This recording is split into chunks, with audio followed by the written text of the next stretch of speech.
नमस्कार दोस्तों, स्वागत है आपका न्यू उत्कर्ष साइंस यूट्यूब चैनल में। आज के इस वीडियो में देखने वाले हैं ऋग्वैदिक कालीन, जो हम बात करते हैं वैदिक काल की, तो उसमें हम धार्मिक विशेषताओं का जिक्र करेंगे और कुछ और फैक्ट्स होंगे उनकी हम बात करेंगे। देवताओं का जिक्र करेंगे और हम बात करेंगे कौन कौन से उस टाइम पे यज्ञ हुआ करते थे, उनका हम जिक्र करेंगे। तो आइए देखते हैं, काफ़ी इंपॉर्टेंट वीडियो है। और इसके बाद जो मेरी वीडियो आएगी वो हम बात करेंगे, वो हम फिर आ जाएंगे उसके तुरंत बाद 16 महाजनपद काल में। तो उसके बाद जैन बौद्ध धर्म की बात की जाएगी। तो आइए देखते हैं, क्योंकि जिस तरीके से मैं श्रृंखला चला रहा हूँ कि 4 से 5 वीडियो बन गए हैं इस श्रृंखला में, मतलब कि जो ये चैप्टर में, इस वजह से लोगों को ऐसा लग रहा है कि ज़्यादा हो रहा है। इसलिए देखें तो धीरे धीरे इस टॉपिक पे लोगों की रुचि धीरे धीरे कम होती चली जा रही है। इसलिए ज़रूरी है कि आप लोग उसको देखिए और एक प्रॉपर नोट्स बनाइए। नहीं तो फिर मैं अगर जो बनाने को तो मैं एक ही वीडियो में पूरा बता करके चला जाऊँगा एक ही टॉपिक में, लेकिन एक ही टॉपिक पूरा एक ही वीडियो में बना देंगे तो आपको समझ नहीं आएगा। और समझने का मतलब ये है कि आप फैक्ट ला करके मैं उतार दूंगा, आप देख लीजिए और चलते बनिए, यही होगा। लेकिन इसमें मैं चाहता हूं कि आपको सभी चीज़ें पता चले, इसलिए वीडियो थोड़ा लंबी बन जाती हैं। और कहने का मतलब यही कि 3 से 4 पार्ट में आ पाती है, क्योंकि वैदिक काल जो है वो काफ़ी बड़ा टॉपिक है और लोगों के जल्दी समझ में नहीं आता, इसलिए इसको कई पार्ट में तोड़ करके बताया गया है। आगे आने वाले वीडियो में जैसे मैंने बताया आपको 16 महाजनपद का हम जिक्र करेंगे, तो उसको कोशिश करेंगे कि एक ही वीडियो में ख़त्म करें। हो सकता है 2 वीडियो में बने, लेकिन कोशिश करेंगे कि एक ही वीडियो में बनाने की कोशिश करेंगे। और मैं जान रहा हूँ हो सकता है आपकी परीक्षाएं वगैरह आ रही हो, तो आपको ऐसा लग सकता है कि 4 दिन हो गए हैं, मतलब 4 वीडियो आ गए, वैदिक काल ही नहीं खत्म हुआ। तो ऐसी बातें नहीं हैं। अब क्योंकि आप अगर जो ये सरसरी निगाहों से पढ़ेंगे तो फिर आप इसको जल्दी से कवर नहीं कर पाएंगे।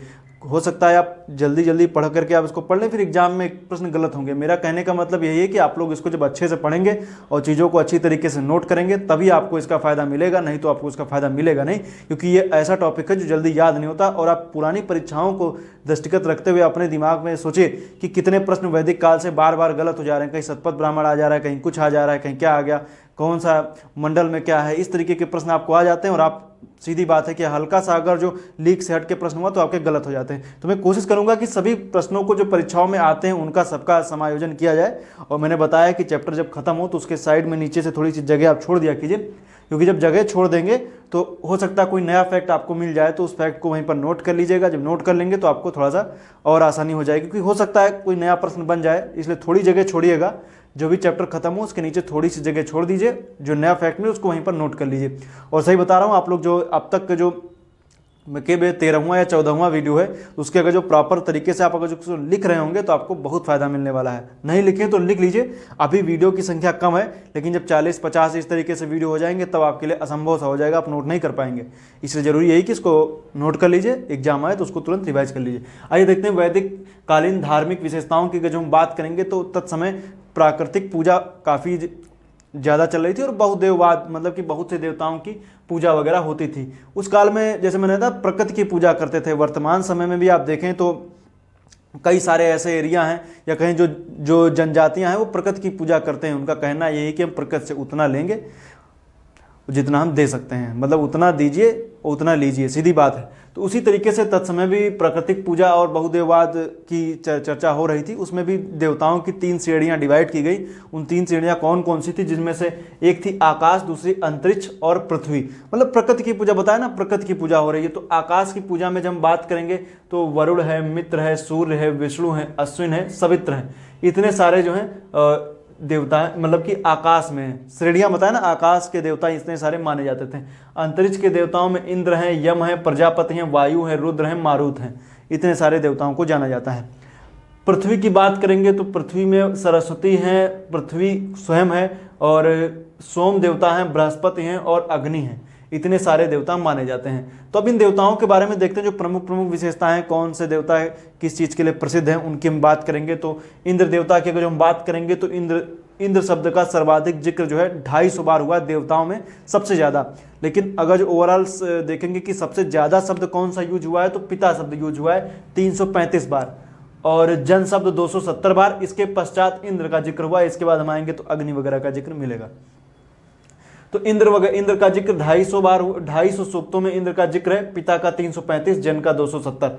तो इसमें सीधी बात है, इंद्र को बोला गया है विश्व का स्वामी, पुरंदर, सोमपाल, मधवा आदि नामों से जाना जाता है। और जब मैंने बताया था इससे पहले, बोगज को अभिलेख में भी इंद्र का जिक्र मिलता है। तो याद रखिएगा इंद्र। अग्नि की बात करेंगे तो अग्नि देवता को 200 सूक्त समर्पित हैं, जिन्हें अतिथि देवता कहते हैं या मध्यस्थ देवता कहते हैं। देवताओं और मनुष्यों के बीच में समन्वय स्थापित करते थे। तो अग्नि देवता को अतिथि देवता के नाम से भी जानते हैं, मध्यस्थ देवता के नाम से भी जानते हैं। वरुण को नदियों व जल का देवता कहते हैं, या प्राकृतिक घटनाएं जो होती हैं प्राकृतिक देवता के नाम से भी जानते हैं। और इसमें देखेंगे तो वरुण को असुर भी कहा गया है, याद रखिएगा, एक बार परीक्षा मैंने देखा पूछा गया, वरुण को असुर भी कहा गया। चूंकि आप जानेंगे मित्र और अरुण का साथ साथ में आपको जिक्र आगे चल करके इसमें देखने को मिलता है। मित्र को दिन का और अरुण को रात का देवता कहा गया है, इस वजह से वरुण को जो रात्र का देवता कहा गया तो इनको असुर के नाम से भी जानते हैं। तो याद रखिएगा वरुण, और मित्र को वरुण की क्या बोला गया, आंख भी बोलते। खैर वो ज़्यादा नहीं जाना है, जितनी इंपॉर्टेंट चीज़ें उन्हीं का जिक्र करेंगे। वरुण को असुर भी कहा जाता है, तो याद रखिएगा। आगे हम आएंगे सोम देवता की जब बात करेंगे तो सबसे सोम देवता की बात करेंगे तो ऋग्वेद का 9वां मंडल सोम देवता को समर्पित है।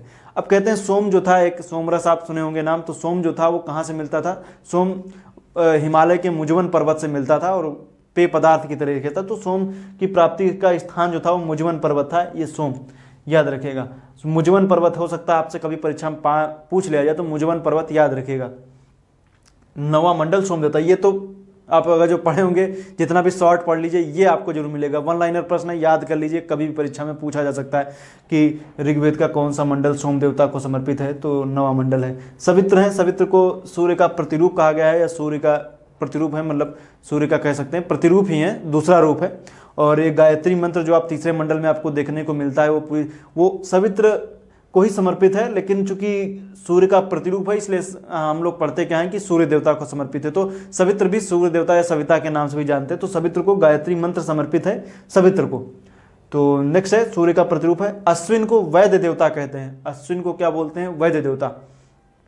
वैद्य देवता जो बोलते हैं ये इन्होंने क्या किया था, अभी मैंने इससे पहले बताया था, एक घोषा नाम की आपको विदुषी महिला मिलेंगी जिनका विवाह नहीं हुआ था। कहते हैं कि इनको चर्म रोग से ग्रसित थी, लेकिन आगे चल करके जो अश्विन देवता हैं इन्होंने घोषा को चर्म रोग से निजात दिला दिया, चर्म रोग ठीक कर दिया। और च्यवन ऋषि हैं जिनकी वृद्धावस्था से, च्यवनप्राश आप नहीं खाते तो उससे च्यवन ऋषि कहते च्यवनप्राश खाइए जवान बने रहिए। तो उसी तरीके से च्यवनप्राश जो एक च्यवन ऋषि हैं इनको भी अश्विन देवता ने वृद्धावस्था से बचाया था, च्यवन ऋषि को। तो च्यवन ऋषि को वृद्धावस्था से किसने बचाया था? तो बचाया था अश्विन ने।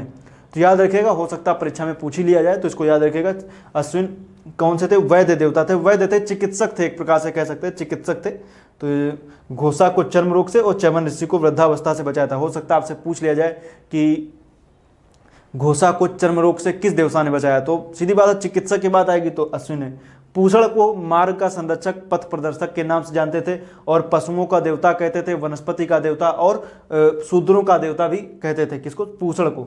तो पूषण जो है इनको याद रखिएगा, मार्ग संरक्षक या पशुओं के देवता के नाम से प्रसिद्ध थे। अब आइए जब हम आगे जिक्र करेंगे तो दिशला का नाम मिलेगा। दिशला जो थी वो वनस्पति की देवी के नाम से प्रसिद्ध थी। तो वनस्पति की देवी किसको बोलते थे? तो दिशला को बोलते थे। दिशला वनस्पति की देवी, सरस्वती नदी देवी। इसमें देखिए यहाँ पर मैंने बात किया है नदियों के जल के देवता वरुण हैं, लेकिन नदियों की जो देवी हैं वो सरस्वती देवी हैं। आख्यानी, अब जैसे अरण्य मिल जाए तो अरण्य मिल जाएगा, तब तो अरण्यक जंगल को बोलते ही हैं, लेकिन अगर आपको आख्यानी मिल जाए तो आप क्या लगाएंगे? अरण्यक। वैसे तो जंगल आ जा नहीं रहे, तो जंगल की देवी अरण्य बोला गया, लेकिन जो आख्यानी शब्द आ जाएगा तो हो सकता अपना कर पाए। तो याद रखिएगा आख्यानी या अरण्य जंगल की देवी जानते हैं। अब हम बात करेंगे प्रमुख यज्ञों की। जो प्रमुख यज्ञ होते थे, परीक्षा में हो सकता है ऐसे प्रश्न नहीं आएंगे, लेकिन चूंकि एक जानकारी के आप नाम सुनते हैं, किसी ने वाजपेयी यज्ञ कराया है, किसी ने अश्वमेध यज्ञ कराया, तो और कौन कौन से आखिर जो इस तरह के नामों का जिक्र मिल रहा है, तो आखिर एक जगह कौन कौन से इनका थोड़ा सा जान लीजिए। हो सकता है परीक्षा में वैसे तो नहीं आएगा, लेकिन थोड़ा सा फिर भी देख लेते हैं। प्रमुख यज्ञ कौन कौन थे? कि वाजपेयी यज्ञ। वाजपेयी यज्ञ में क्या होता था? रथ दौड़ का आयोजन कराया जाता था और राजा अपने साथियों के साथ, कह सकते हैं इसमें राजा को विजयी बनाया जाता था। राजा को विजयी बनाने का काम था, तो वाजपेयी यज्ञ ये रथ दौड़ का आयोजन किया जाता था, राजा को विजयी बनाया जाता था। राजसूय यज्ञ क्या है? ये राज्याभिषेक से संबंधित है, या कहें राजकीय संस्कार यज्ञ कहलाता था। जब राजा का राज्याभिषेक वगैरह होता था तब राजसूय यज्ञ कराया जाता था। अब फिर पुरुष मेघ यज्ञ, ये सबसे खतरनाक यज्ञ यही है। इसमें पुरुष बलि का विधान था।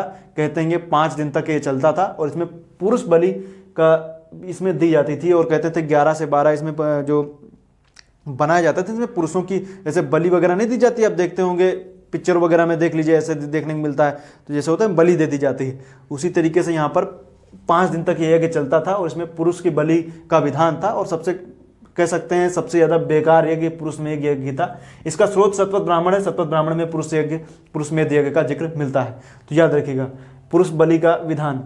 अब है अश्वमेध यज्ञ, ये राजा की सार्वभौमिकता मतलब वैश्विक स्तर पर राजा की जो कह सकते हैं सत्ता का द्योतक था, लेकिन ये भी बड़ा खतरनाक यज्ञ था। इसमें कहते हैं 600 पशुओं की बलि दे दी जाती थी, तो ये भी कह सकते हैं अश्वमेध यज्ञ राजा की सार्वभौमिकता का प्रतीक था। अब आगे देखेंगे, जैसे हम इतिहास में जैसे आगे बढ़ेंगे तो शुंग वंश का शासक है पुष्यमित्र शुंग, वो द्वि अश्वमेध कराएगा, तो उसकी हम जिक्र करेंगे कि आखिर अश्वमेध यज्ञ का आगे कैसे कैसे कौन कौन कराता है, तो उसका हम जिक्र करेंगे। तो अश्वमेध यज्ञ राजा की सार्वभौमिकता का सत्ता का द्योतक था। तो उत्तर वैदिक कालीन देवता जो हैं, अब जैसे मैंने बात किया ऋग्वैदिक कालीन, तो जैसे जैसे समय बढ़ा उत्तर वैदिक काल में देवताओं का जो रूप था वो चेंज होता चला गया। कह सकते हैं कि जो देवताओं का जो उत्तर वैदिक मतलब कि जो पहले देवता थे कुछ की महत्ता घटने लगी और धीरे धीरे नए नए देवता आते गए। तो ये देखते हैं प्रजापति का इसमें जिक्र मिलता है। प्रजापति मतलब ब्रह्मा, इनका जिक्र मिलता है। और मैंने बताया था प्रजापति की 2 प्रतियां सभा और समिति। तो आप बताइए कमेंट करके कि किस मंडल में है, ऋग्वेद के किस मंडल में जिक्र किया गया है कि प्रजापति की 2 पुत्रियां। सॉरी, ऋग्वेद में नहीं है, बताइए कहाँ जिक्र किया गया है। सृष्टि निर्माता के नाम से जानते हैं प्रजापति ब्रह्म, सृष्टि निर्माता। विष्णु परम देवता के नाम से प्रसिद्ध हुए, इनके सृष्टि का संरक्षक। तो प्रजापति सृष्टि निर्माता और विष्णु सृष्टि के संरक्षक।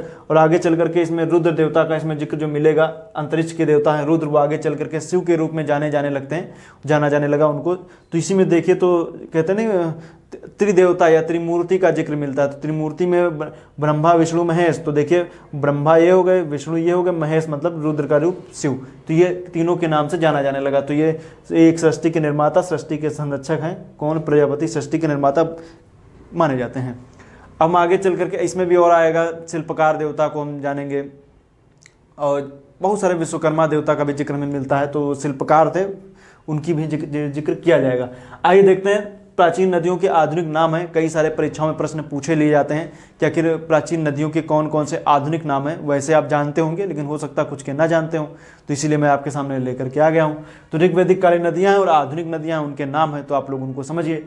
वितिस्ता है, झेलम है। अब मैप में तो मैं बता नहीं सकता, वैसे तो चाहूँ तो बना दूँ, लेकिन आइए देख लीजिए हल्का सा। जब आप देखते हैं सबसे पहले आपको देखने को मिलती है इस तरीके से सिंधु की एक सहायक नदी झेलम के बाद चिनाब के बाद रावी के बाद व्यास सतलज की सहायक नदी, सभी मिलकर बन गए पंचनद और आकर के मिल गए। तो ये इसके बाद में इधर तरफ से सहायक नदियाँ जैसे भी हम बात करेंगे देखने को मिलेगा, कुर्रम है, कुभा है और गोमल है। गोमल इधर, ये सब इधर की सहायक नदियाँ हैं, तो इनका जिक्र मिलेगा। तो आइए देखते हैं, वितिस्ता झेलम को बोलते थे, तो ये वाली समझ लीजिए, ये क्या है? झेलम है। जो सिंधु नदी थी वो सिंध बन गई, तो झेलम किसको बोला गया? वितिस्ता को। अस्किनी जो थी वो चिनाब थी, झेलम के नीचे चिनाब है। और उसके बाद परुष्णी, रावी, सतुद्री, सतलज, विपाशा, व्यास, कुमु, कुर्रम, कुभा, काबुल। सदानीरा गंडक को, जो आप देखते हैं ना यहाँ पर गंडक आपको देखने को मिलेगी, उसको सदानीरा बोलते हैं। और गोमल को गोमती, ये गोमती ये यूपी वाली गोमती नहीं है, ये अफगानिस्तान की गोमती। और सरस्वती को घग्घर इस नाम से जानते हैं। तो सरस्वती को जैसे मैंने विलुप्त हो चुकी है सरस्वती नदी, तो उसका भी मैंने जिक्र किया था, बताया था कि आखिर कैसे विलुप्त हुई है, इतिहासकारों का कैसा मानना है। सिंधु घाटी सभ्यता के विलुप्त होने के कारणों में एक भी पता चलता है कि वो घग्घर नदी जो थी वो विलुप्त हो गई थी। तो कैसे विलुप्त हुई उसका भी जिक्र मैंने बता दिया था। तो ये सब नदियाँ, इनका नाम आप ध्यान रखें, हो सकता है परीक्षा में प्रश्न पूछ लिया जाए। अब आप बता दें, हल्की सी ट्रिक भी आपको बता दें कि जो नदियाँ आपको याद करनी है सिंधु की कौन कौन सी सहायक नदी हैं। सीजे चीरा व्यास याद रख ले, सी से सिंधु है, जे से झेलम है, ची से चिनाब है, रा से रावी, व्या से व्यास और सा से सतलज। याद कर लीजिए, जैसे मन करे वैसे याद कर लीजिए। तो ये है कि ऋग्वैदिक कालीन नदियाँ हैं, इधर आधुनिक नाम है। तो ये सभी नदियाँ आप याद कर लीजिए, परीक्षा में मिलाने के लिए प्रश्न एक आपसे पूछ लिया जा सकता है कि कौन सी नदी किससे मिलती है, तो अब उसको मतलब किसका पुराना नाम क्या है ये आप याद रखिएगा। तो मिलेंगे नेक्स्ट वीडियो में, तब तक के लिए आपका बहुत बहुत धन्यवाद। आप लोग इसको देखिए और इसको नोट कीजिए जो भी मैंने चीज़ें बताई हैं। मिलेंगे नेक्स्ट वीडियो में, तब तक के लिए आपका बहुत बहुत धन्यवाद। नेक्स्ट वीडियो में जब हम मिलेंगे ना तो हम चर्चा करेंगे, किसकी हम चर्चा करेंगे, नेक्स्ट वीडियो में हम चर्चा करेंगे 16 महाजनपद की। 16 महाजनपद काल में जैसे मैं बताऊंगा अभी, जैसे मैंने पिछले वीडियो में बताया था कि जो जन थे मिल करके क्या हुआ, उत्तर वैदिक काल में जनपद बन गए और कई सारे जन मिल करके जब जनपद बने तो आगे चल करके काफ़ी विशाल क्षेत्र बनते चले गए और मुख्य रूप से 16 महाजनपद का हमें जिक्र मिलेगा, जिसके लिए 2 ग्रंथ प्रमुख हैं जिनमें जिक्र मिलता है। एक जैन ग्रंथ है भगवती सूत्र और बौद्ध धर्म अंगुत्तर निकाय है जिसमें जिक्र मिलेगा उसका। तो हम आइए हम नेक्स्ट वीडियो में चर्चा करेंगे, तो आपको विस्तृत रूप से एक मैप भी बना देंगे। आप लोग सोच रहे होंगे कि मैंने वैदिक काल खत्म कर दिया, मैप नहीं बनाया, क्योंकि वैदिक काल में पहले वीडियो मैंने बताया था कि मैप वगैरह मैंने बनाया था, आर्यों का आगमन वगैरह और वैदिक काल के बारे में बताया था कि कहाँ कहाँ पे था। तो इस वजह से मैप की मुझे कोई खास आवश्यकता लगी नहीं, क्योंकि इसमें मैप की जरूरत थी नहीं, इसलिए मैंने नहीं बनाया। आने वाले समय में जब हम 16 महाजनपद पढ़ेंगे तो उनका हम जिक्र करेंगे कि कौन कौन सा क्षेत्र कहाँ कहाँ पर स्थित था, एक मैप के जरिए समझने की कोशिश करेंगे। तो मिलेंगे नेक्स्ट वीडियो में, तब तक के लिए आपका बहुत बहुत धन्यवाद।